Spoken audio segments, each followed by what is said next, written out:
నుంచే లేనప్పుడు ఈ క్వశ్చన్లను ఎందుకు ఉత్పన్నమైతాయి? మీ గవర్నమెంట్లో మీరు పెండింగ్ పెట్టినాయి మేము పే చేసినాం 244 కోట్ల రూపాయలు మీరు పెండింగ్ పెడితే మేము వచ్చిన తర్వాత 140 కోట్ల రూపాయలు క్లియర్ చేయడం జరిగింది. ఇంకా ఎత్తివేత అనేది ఉంటే ఇంకా క్లియర్ ఎట్లా చేస్తాం సార్? ఇంకా ఉంచరా అంటే అన్ని ఆల్ డిపార్ట్మెంట్స్కి సంబంధించి కాబట్టి మాకు కొన్ని ప్రాసెస్ చేస్తూ ఉన్నారు, ఇంకా కొన్ని నిబంధనలు పెట్టి తీసుకొస్తారు.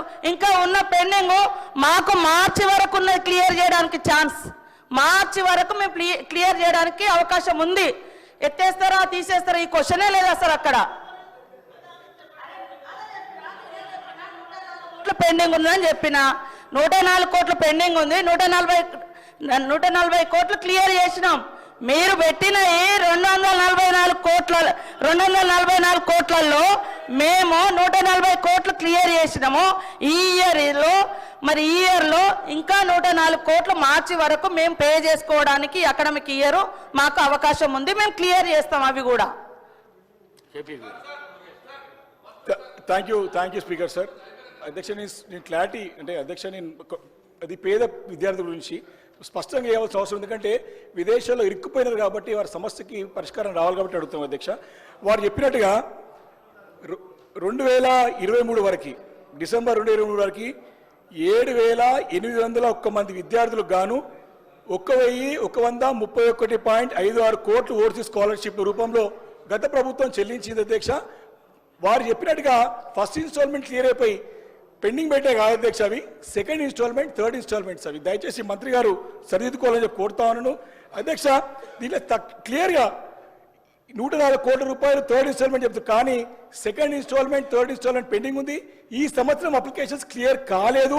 దాని గురించి ఈ సంవత్సరం దరఖాస్తుల గురించి స్పష్టత ఇవ్వాల్సింది కోరుతూ అధ్యక్ష, ఒకటి స్పష్టంగా లేదు రాష్ట్రంలో అర్థమవుతా ఉన్నది అధ్యక్ష. దీంతో పాటు ఓవర్సీస్ స్కాలర్షిప్స్తో పాటు ఫీ రీంబర్స్మెంట్ కూడా దగ్గర పెండింగ్ ఉన్నాయి. అదేవిధంగా అధ్యక్ష డబ్బులు చెల్లించాలంటే అధ్యక్ష ప్రశ్న అడుగుతున్నారు అధ్యక్ష. క్వశ్చన్ అడగండి, డివియేషన్ కాకండి. నేను డివియేషన్ అయితే సార్, ఎక్కడ కూడా డివియేషన్ కాదు ఇది సార్. రియంబర్స్మెంట్ క్వశ్చన్ కాదు ఇది, ఫీజు రియంబర్స్మెంట్ క్వశ్చన్ కాదు ఇది. ఓవర్సీస్ స్కాలర్షిప్ గురించే మాట్లాడుతున్నాను అధ్యక్ష. ఈరోజు ఏ బకాయిలు చెల్లించాలన్నా, ఏ బిల్లులు చెల్లించాలన్నా మినిమం 10% లంచం లేని బిల్లులు క్లియర్ చేశారు అధ్యక్ష ప్రభుత్వము.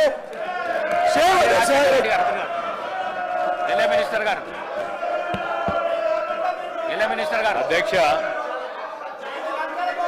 అధ్యక్ష గౌరవ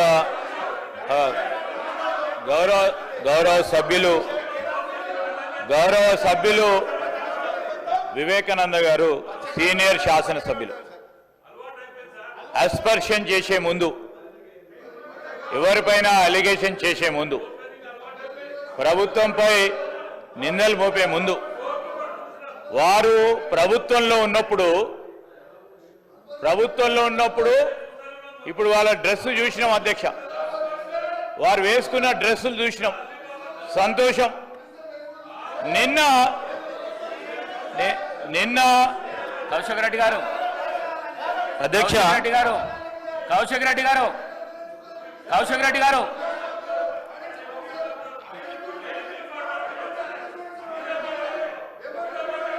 మీరు కూర్చోండి. కౌశిక్ రెడ్డి గారు, రాజేందర్ రెడ్డి గారు, కౌశిక్ రెడ్డి గారు కూర్చోండి. ప్రతిదానికి జోషులలో ఎందుకు లేస్తావు? కూర్చో. మినిస్టర్ గారు. అధ్యక్ష sir, we take it very seriously అధ్యక్ష. Sir, as per rules and procedures, ఏదో మా కౌశిక్ రెడ్డి గారు మాట్లాడుతానో లేకుంటే ఇతర యువ శాసనసభ్యులు మొదటిసారి వచ్చిన వారు మాట్లాడితే దానికో వివేకానంద గారు సీనియర్ శాసనసభ్యులు అధ్యక్ష. రూల్స్ ప్రొసీజర్స్కి సంబంధించిన అన్ని అంశాల విషయంలో వారికి అవగాహన ఉంది. రూల్స్ ప్రకారం కూడా వారు చదువుకొని ఉంటారు. రూల్ హౌస్ ప్రొసీజర్స్ కింద 320 ప్రకారం no allegation of a defamatory or incriminatory nature shall be made by a member against any person or member. Sir, intimation to the speaker has to be given. Sir, ఇష్టారాజ్యంగా అడ్డగోలుగా నోటికొచ్చినట్టు ఫ్లోర్ను ఉపయోగించుకొని ఈ విధంగా ప్రభుత్వంపై defamatory remarks చేయడం సరికాదు అధ్యక్ష. వెంటనే గౌరవ సభ్యులను కోరుతా ఉన్నాం, మీ ద్వారా వారిని కోరుతా ఉన్నాం. So he has to come forward to withdraw ఈ స్టేట్మెంట్. సార్, మేము మిమ్మల్ని కోరేది ఒకటే అధ్యక్ష, నేను ప్రతి సందర్భానికి సంబంధించి ఏ ఆధారం లేకుండా ఎవరిపైన మాట్లాడాలంటే వితౌట్ నోటీస్ ఇచ్చే కార్యక్రమం జరగకూడదు. ఈ రూల్స్ మేము కాదు ఫ్రేమ్ చేసింది, ఈ రూల్స్ ఫ్రేమ్ చేసింది 2014లో తెలంగాణ రాష్ట్రం ఏర్పడ్డ తర్వాత వారే ఇక్కడ కూర్చొని ఫ్రేమ్ చేసింది అధ్యక్ష. ఏ విధంగానైతే వారు డ్రెస్ వేసుకొని వస్తూ ఉన్నారో ఇక్కడ కూర్చున్నప్పుడు ఒక వేషాలు, అక్కడ కూర్చున్నప్పుడు అక్కడ వేషాలు. ఏంది అధ్యక్ష ఇది? ఏంది అధ్యక్ష ఇది? ఏంది సార్ అధ్యక్ష ఇది? నిన్న అయ్యప్ప స్వామి డ్రెస్సులు వేసుకొని వచ్చిండ్రు, చాలా గౌరవంగా భక్తి హృదయంతో ఉంటారు అనుకున్నాము. మళ్ళా మధ్యాహ్నం చూస్తే అదే లొల్లి, అదే గడబడు. ఈరోజు ఆటో సోదరులకు సంబంధించిన డ్రెస్ వేసుకొచ్చిండ్రు, చాలా సంతోషం. వారి సమస్యలను గుర్తించిందని అనుకుంటా ఉన్నాం. వారు ఇక్కడ కూర్చున్నప్పుడు ఏం చేసిండ్రు అధ్యక్ష? ఆటోకు సంబంధించిన వారి ఆటో రిక్షాలకు సంబంధించిన ట్యాక్సులు పెంచారు, వారికి కొత్త పర్మిషన్లు ఇవ్వలేదు, కొత్త ఆటోలు నిలుపుకోవడానికి కాలేదు. ఈరోజు ఇక్కడ కూర్చున్నప్పుడు ఒకటి, అక్కడ పోయినప్పుడు ఆటోలను కూడా మోసం చేసే ప్రయత్నం చేస్తూ ఉన్నారు అధ్యక్ష. దయచేసి నేను మీ ద్వారా కోరుతా ఉన్నాను, they have every right to wear. I'm not telling, I'm not disputing it అధ్యక్ష, they are every right to wear. But stand అనేది క్లారిటీగా ఇక్కడ ఉన్నప్పుడు కానీ అక్కడ ఉన్నప్పుడు కానీ ఒక రీతిగా ఉంటే ప్రజలు కూడా విశ్వసిస్తారు. ఇక్కడ ఉన్నప్పుడు ఒక రీతిగా ఉన్నారు, అక్కడ ఉన్నప్పుడు ఇంకో రీతిలో పోయే ప్రయత్నం చేయకుండా ఈరోజు మీరు మీకే ఆటోలకు సంబంధించిన అంశం విషయంలో మేము ఆటో డ్రైవర్లకు సంబంధించి కానీ రేపు రాబోయే కాలంలో ఆటోకు సంబంధించి, అరే మీరు 10 సంవత్సరాల్లో చేయలేదు, మిమ్మల్ని అన్ని 10 నెలల్లో చేయమంటే ఎక్కడి నుంచి కుదురుతుంది? ఈరోజు మీరు ఆర్థిక వ్యవస్థను అస్తవ్యస్తం చేసి ఇక చేయండి అంటే ఎక్కడి నుంచి చేస్తారు? మేము గాడిలో పెట్టే ప్రయత్నం చేస్తాము, ఖచ్చితంగా చేస్తాం. ఖచ్చితంగా ప్రజలకు ఇచ్చిన ప్రతి వాగ్దానం సమయం తీసుకుంటాము. సమయం తీసుకొని అందరికీ కూడా మేము ఇచ్చిన 6 గ్యారంటీలు కానీ మేనిఫెస్టోలో పెట్టిన ప్రతి అంశాన్ని ప్రజలకు అందజేస్తాం, అమలు చేస్తాం అధ్యక్ష. Sir, before that he has to withdraw his remarks అధ్యక్ష. కేపీ వివేకానంద గారు నిన్ననే సీనియర్ శాసనసభ్యులు శ్రీ హరీష్ రావు గారు వచ్చి ఈ 320 విషయంలో పట్ల వారు ఒక అప్లికేషన్ కూడా ఇవ్వడం జరిగింది. వారు చెప్పిన ప్రకారం మేము దాంట్లోకి వెళ్ళి వాటిని తొలగిస్తున్నాం. మీరు కూడా ఈ విధంగా మాట్లాడడం భావ్యం కాదు, ఇది 320కి అగెనెస్ట్గా ఉన్నది, తప్పకుండా వాటిని తొలగించే ఏర్పాటు చేస్తాం. రైట్, చెప్పండి. ఇది పేద విద్యార్థులకు సంబంధించిన అంశం అధ్యక్ష. Yes, I'm my word, I'm alleging, నేను ఆరోపిస్తున్నాను 10% లంచాలు తీసుకునే ప్రభుత్వంలో చక్కెరగా చెప్తాను అధ్యక్ష. ఎస్ బరాబర్ చెప్తాను. హౌస్ సార్, ఈరోజు ఇప్పటికి కూడా గౌరవ సభ్యుడు ఆ విధంగా మాట్లాడటం సరికాదు. ఇప్పుడు వాటి గురించి చర్చ పెట్టమని చెప్పండి అధ్యక్ష. 10 సంవత్సరాల కాలం పాటు ఎవరు ఏ విధంగా కమిషన్లు తీసుకున్నారు, ఏ సందర్భంలో తీసుకున్నారు, ఎక్కడ ఏ విధంగా తీసుకున్నారు, ఏ విధంగా నడిచింది, ఖచ్చితంగా కూడా చర్చ చేద్దాం. తీసుకోకుంటే తీసుకోలేదు. ఈరోజు ఒట్టిగానే బట్టగాల్చి నెత్తిపై మా మీద వేద్దామనే కార్యక్రమం చేసి ప్రజలను పక్కదారి. ఇప్పుడు వారు అడుగుతా ఉన్నది ఓవర్సీస్ స్కాలర్షిప్ గురించి. వారి దగ్గర సమాచారం లేదు. ఈ విధంగా మాట్లాడితే మళ్ళా సభ దృష్టిని మళ్లించాలనే ప్రయత్నం. కానీ మీరు ఓవర్సీస్ స్కాలర్షిప్ సంబంధించి మా సహచర మంత్రివర్గ సోదరిమని చెప్పింది, ఓవర్సీస్ స్కాలర్షిప్ కు సంబంధించి ఎక్కడ ఆపలేదు. ప్రాసెస్ లో ఉంది అని చెప్పడం జరిగింది. ప్రాసెస్ లో ఉంది అంటే జరుగుతాయి. ఎక్కడ కూడా ఏ స్కాలర్షిప్ ఆపలేదని చెప్తా ఉంటే దాన్ని ముందుకు తీసుకెళ్లే దాంతో సమాచారం పూర్తి స్థాయిలో లేకుండా ఇష్టారాజ్యంగా డిఫమేటరీ స్టేట్మెంట్స్ చేయడం ప్రభుత్వం పైన సరికాదు. Sir, you have to take it very seriously. Sir, if put a discussion, sir, put a discussion on it. Let's discuss, sir, Daksha. We are here. We will put everything before the house. Definitely. ఏదో ఇష్టరాజ్యంగా అడ్డగోలుగా మాట్లాడితే ఎట్లా అధ్యక్ష? ఇదేం sir అధ్యక్ష, మీరు చెప్తా ఉన్నారు ఒక పక్షాన. సభాపతి గారి చెప్పే మాటల పైన కూడా గౌరవం లేదు, ఆ చైర్ పైన గౌరవం లేదు. మీరు చెప్పిన అంశాన్ని విషయంలో కూడా దాన్ని తొలగిస్తామని చెప్తే మళ్ళా తొలగియొద్దు, ఉండాలి అని చెప్తే మాకు కూడా అవకాశం ఇవ్వండి. మా సభ్యులు కూడా మాట్లాడతారు, ఏ విధంగా అయిందో మాట్లాడతారు, ఏ విధంగా చేయాలో మాట్లాడతారు. ఏంది అధ్యక్ష, let him restrict that and all those. నేను I request honourable member also to withdraw because we have to stand. వారు కూడా చదువుకునేవారు. ఇష్టరాజ్యంగా అడ్డుకోలేమని మాట్లాడితే అధ్యక్ష నేను కౌశిక్ గారిని కూడా కోరుతా ఉన్నా. వారు ఫస్ట్ టైం మెంబర్ కాదు, వివేకానంద్ గారు ఇది సీనియర్ మెంబర్. కౌశిక్ గారు మాట్లాడిందంటే అర్థం చేసుకోవచ్చు. కానీ నేను కోరుతా ఉన్నా వివేకానంద్ గారిని, ప్లీజ్ విత్డ్రా. నేనే చెప్తా ఉన్నాను, he has to withdraw his remarks what is been made time and again. If you wants that please take an action. Vivekananda గారు మాట్లాడిన అనుచిత వ్యాఖ్యలను రికార్డుల నుంచి తొలగిస్తున్నాను. మర్రి రాజశేఖర రెడ్డి గారు ప్లీజ్. అయిపోయింది. దయచేసి మీరు ఒకళ్ళతో వలకకుండి మాట్లాడండి. అయిపోయింది మాట్లాడండి. మర్రి రాజశేఖర రెడ్డి గారు మీ సభ్యుడు కాదా? రాజశేఖర రెడ్డి గారు మీ సభ్యుడు కాదా? అయిపోయింది. క్వశ్చన్ అయిపోయింది. ఆన్సర్ కూడా ఇవ్వడం జరిగింది. ప్లీజ్ కేటీఆర్ గారు, మీరు ఎందుకు సభాసభను వృధా చేస్తున్నారు? కేటీఆర్ గారు దయచేసి చేయకండి. ఒక ఎల్ఏ మినిస్టరు, ఒక సీనియర్ శాసనసభ్యులు ఈ విధంగా చేసుడు మీకు భావ్యం అనిపిస్తుందా? దయచేసి కూర్చోండి ప్లీజ్. అయిపోయింది. మీరు వకాల్తా చేయవలసిన అవసరం లేదు. అయిపోయింది. మరి రాజశేఖర రెడ్డి గారు లేవండి. ఇచ్చేది లేదండి. అయిపోయింది. క్వశ్చన్కు ఆన్సర్ అయిపోయింది. లేదండి, ప్లీజ్ కూర్చోండి. ప్లీజ్ లేదు.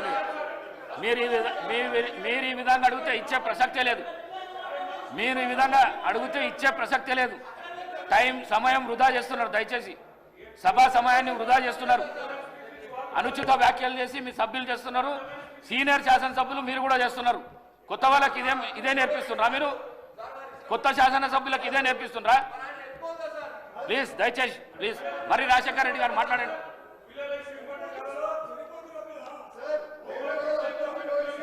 కౌశిక్ రెడ్డి గారు మీరు మాట్లాడితే నేను సస్పెండ్ చేస్తా మిమ్మల్ని. నేను చెప్తున్నా చూడు, సభ నుంచి సస్పెండ్ చేసి పడేస్తా. మీరు కూర్చోండి ప్లీజ్. నువ్వు కూర్చో.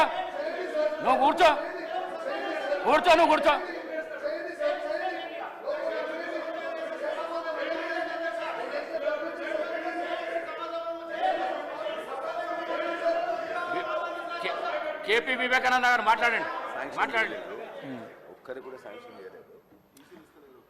అధ్యక్ష, ఇది బాధ ఏంటంటే స్టూడెంట్స్ ఇరుక్కుపోయినారు, విదేశాల్లో పోయి ఇబ్బంది పడుతున్నారు అక్కడ.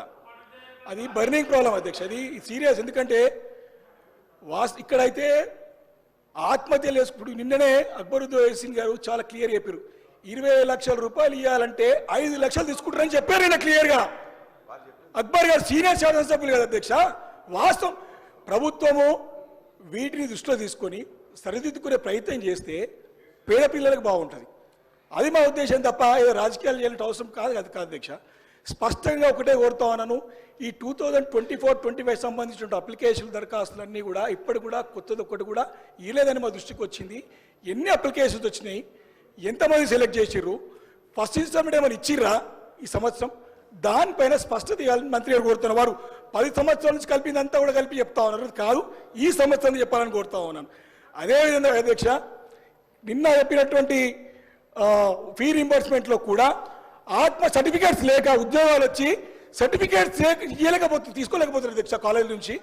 ఆత్మహత్యలు ఫార్మర్స్ కంటే వ్యవసాయదారుల కంటే ఎక్కువ మంది స్టూడెంట్స్ ఆత్మహత్యలు చేసుకుంటారు. కాబట్టి మీరు దయచేసి విద్యార్థుల పట్ల సానుకూలంగా పేద మధ్యతరగతి బడుగు బలహీన వర్గాల ప్రజల వారి యొక్క ప్రాణాలు హరించకుండా వారికి తక్షణం బిల్లు ఇవ్వాలి. ఏదైతే ఆరోపణ చేస్తానో దాన్ని సరిదిద్దుకోవాలి.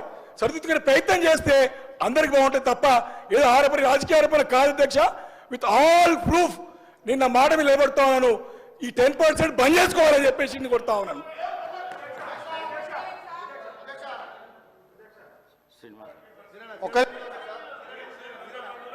అధ్యక్ష, వీళ్ళు మాట్లాడితే ఈ ప్రభుత్వాన్ని చేస్తున్నటువంటి అభివృద్ధి కార్యక్రమం చూసి ఓర్వలేక మాట్లాడిన మాటలు తప్ప వివేక్ గారు మాట్లాడిన మాటలను వెనక్కి తీసుకోవాలి. ఈరోజు ఈ ప్రభుత్వం వచ్చి సంవత్సర కాలంలో గాడిన పెడుతుంది. రాష్ట్రాన్ని ధ్వంసం చేసిర్రు, విధ్వంసం చేసిర్రు. Commission Kakatiya, commission Kaleshwaram, commission బర్లు, కమిషన్ గొర్రెలు, కమిషన్ చేపలు, టెలిఫోన్ ట్యాపింగ్లు, ఈ కార్ రేసింగ్లలో ప్రతి దానిలో కమిషన్లకు అలవాటు పడ్డ పాత ప్రభుత్వం పచ్చ కాపులను దేశం అంతా పచ్చగన్నట్టు వాళ్ళు తీసుకున్నట్టుగా వాళ్ళు చేసినట్టుగా చేస్తున్న చెప్పినటువంటి ఆరోపణలు ఇది శుద్ధ తప్పు అధ్యక్ష. ప్రజలందరూ గమనిస్తున్నారు. వారి యొక్క ఆలోచన విధానాన్ని ప్రజలు గమనిస్తున్నారు. ఈ ప్రభుత్వం ఎక్కడ కూడా ఈరోజు చిత్తశుద్ధం పనిచేస్తుంది. వారి మాటలు మీరు వెనక్కి తీసుకోమని చెప్పినప్పటికీ ఈ రికార్డు నుంచి తొలగిస్తామని చెప్పినప్పటికీ కూడా అదే పదేగా వారు మాట్లాడేటువంటి మాటలు ఏవైతున్నాయో ఇదందరూ కూడా దళిత బంధువులకు కూడా అధ్యక్ష వాళ్ళు తీసుకున్నట్టు ఒకటా రెండా వాళ్ళు 10 సంవత్సరాలలో కమిషన్ల పేరిట వేల కోట్లకు పడిగెత్తినటువంటి వాళ్ళే ఈరోజు మా మీద మాట్లాడారు అధ్యక్ష అంటున్నాం. ఈరోజు ప్రజలు వాళ్ళని తిరస్కరించి ప్రతిపక్షాన్ని పరిమితి చేసిన, లోక్సభ ఎన్నికల్లో 0కు పరిమితి చేసిన, ఈరోజు డిపాజిట్ కోల్పోయినప్పుడు కూడా ఈరోజు ఈ విధంగా ఇంకా మనసు మార్చుకొని మాట్లాడుకోవడం అనేది కరెక్ట్ కాదు. ఆ మాటలను తొలగించిన అధ్యక్ష ఈరోజు చైర్ను కూడా బెదిరించే విధంగా మాట్లాడుతున్నారు అధ్యక్ష. మీరు మాట్లాడితే మీతో సమానంగా వారు మీ పైన కూడా మాట్లాడేది సరైనది కాదు. మీరు చక్కగా రూలింగ్ ఇచ్చి సరే మీరు కొత్తగా వచ్చిన సభలకు అధ్యక్ష మాకు ఆదర్శంగా ఉండాల్సిన వీళ్ళు ఎవరంటే మీరు 20 years ఇండస్ట్రీ అంటారు అధ్యక్ష. 21 సంవత్సరం నుంచి సభలు ఉన్నామని చెప్పి సూచన చేసేటువంటి వీళ్ళు ఈ విధంగా మాట్లాడితే దాన్ని ఖండించకుండా ప్రోత్సహించడం ఎంతవరకు సభ అధ్యక్ష? ఈ రోజు వారి యొక్క విధానాన్ని ప్రజలు తిరస్కరిస్తున్నారు. హౌస్ లో కూడా ప్రతి ఒక్కరు ఖండిస్తున్న సందర్భం అధ్యక్ష. ఈ వారి మాటలు వెంటనే వెనక్కి తీసుకోవాలని చెప్పి కోరుతున్నాం. లేదంటే రికార్డు సరి చేసి ఆ మాటలు తొలగించాలని చెప్పి మీకు కోరుతున్నాను అధ్యక్ష. మరి గౌరవ సభ్యులు మరి రాజశేఖర్ రెడ్డి గారు. థ్యాంక్ యూ స్పీకర్ గారు. ఈ విద్యా సంవత్సరంలో ఎస్సీ, ఎస్టీ, బీసీ, మైనారిటీ, బ్రాహ్మణ విద్యార్థుల ఓవర్సీస్ స్కాలర్షిప్ మంజూరులో చాలా ఆలస్యం జరుగుతుంది అధ్యక్ష. దీంట్లో ఏంటంటే కేవలం ఈ సంవత్సరానికి వచ్చినప్పుడు 30 కోట్లు మాత్రమే విడుదల చేసిండ్రు. 80 కోట్లు బడ్జెట్లో పెట్టడం జరిగింది. ఎందుకంటే 2వ విడత 3వ విడత ఎంత త్వరగా విడుదల చేయగలిగితే విద్యార్థులకు అంత యూస్ఫుల్గా ఉంటుంది. ఎందుకంటే విదేశాలకు వెళ్ళి ఒక నమ్మకంతో మా యొక్క రాష్ట్ర ప్రభుత్వం ఈ అమౌంట్ ఇస్తుంది అని వాళ్ళు విదేశాలకు వెళ్ళడము, అక్కడ ఉద్యోగాలు కూడా దొరక్క ఈ చదువుల మధ్యలోనే ఆపేసి తిరిగి రావాల్సిన పరిస్థితి నెలకొన్నది అధ్యక్ష. మా దగ్గర ప్రత్యేకంగా మా మల్కాజ్గిరి నియోజకవర్గంలో బ్రాహ్మణులు ఎక్కువ ఉంటారు. వీళ్ళు ఈ స్కాలర్షిప్ పైన చాలా ఇది బ్రాహ్మణ పరిషత్ ద్వారా అప్లికేషన్ పెట్టుకున్నారు. దీని నుంచి కూడా వాళ్ళకి ఎటువంటి సహాయ సహకారాలు అందకపోవడం మూలాన వాళ్ళు తీవ్ర మానసిక క్షోభకు గురవుతున్నారు అధ్యక్ష. దయచేసి మీ ద్వారా మంత్రికి నేను విన్నవించుకునేది ఏంటంటే ఈ 2వ విడత 3వ విడత ఏవైతే మనం ప్రామిస్ చేసి ఇస్తా అన్న స్కాలర్షిప్ని త్వరగా విడుదల చేస్తే వాళ్ళకు ఉపయోగపరంగా ఉంటుందనేసి నా యొక్క మనవి అధ్యక్ష. Thank you. గౌరవ సభ్యులు అనిల్ జాదవ్ గారు.